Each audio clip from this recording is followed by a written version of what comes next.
Hey, what's up guys, Andre Roman, back with another tech review. What we're going to be doing today is showing you what it's like to have a Mavic Mini for 1 month. And yes, this part is dubbed, don't worry about it, I said the wrong thing. Moving on into the video.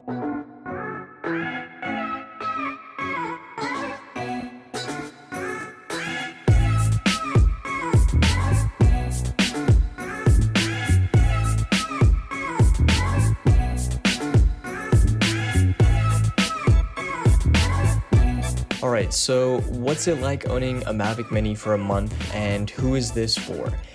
Honestly, it's a perfect first drone if you're flying for the first time. It's very easy to control if we're not flashing back to my first video where I crashed, and it's super cheap for what it comes with. It packs quite a punch with 2.7K at 30 FPS or 1080 at 60. Some pros with this drone is you don't need to register with the FAA because, as we know, the 249 grams is what gives you that leeway.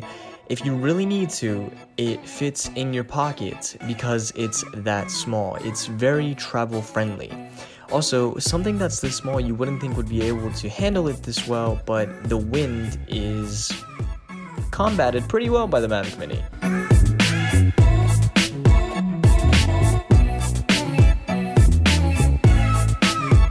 Alright, so basically I wasn't having it with Waco, and we're gonna test out the Mavic Mini in Dallas because clearly that's a little more fun, and we might rent a scooter, you know.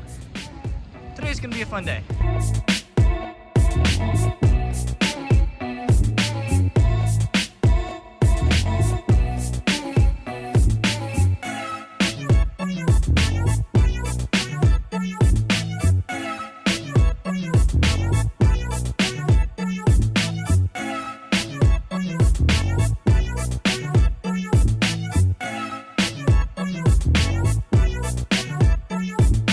Alright, so right here I'm flying in sport mode pretty quick. I just wanted you guys to see how stable the gimbal is in sport mode, and as you can see, it held up great. Moving on to our cons, I want to let you know that you will need more than one battery unless you're moving from location to location, and then you can do what I did here today and charge it with a power bank, and it'll do the job from station to station.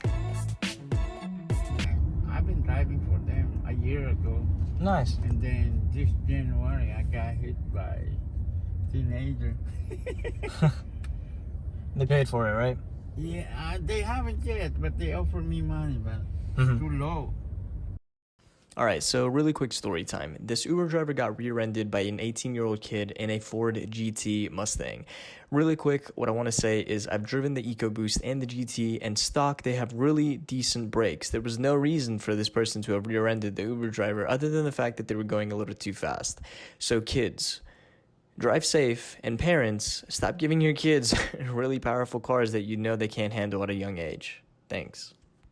No. Listen, y'all. These kids want to act up in school, want to go to school and embarrass you, want to make like they ain't got no home training.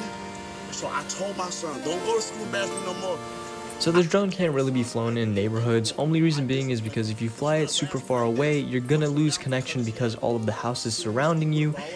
The drone doesn't have sensors, so it's bound to crash into stuff because it doesn't have obstacle avoidance if you allow it. Also, it doesn't shoot in 4K, so clearly it's not intended for professionals, but professionals are shooting on $120,000 setups where just the camera alone is like 20 grand and the drone is like 100.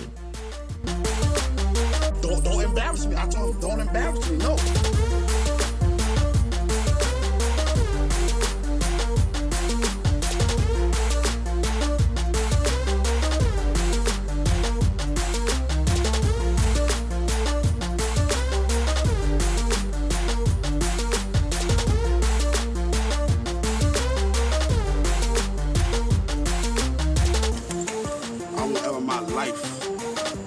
So last thing, these are a couple things you should know. If you run into the problem with max altitude, you should recalibrate the drone because it thinks you moved up the altitude from your first time you ever calibrated. Also, depending on birds, they might chase the drone. The drone has a secret follow feature where if you use one of the 4 pre-programmed commands. It'll kind of follow you, it kind of won't. Just be careful you don't crash it. In their room, take something away from them. If they act up, well, my sons, if they act up, I'm like, son, you can't play the game today. They act up again, I'm gonna say, son, you're gonna read a book all day today, you can't watch TV. That's it.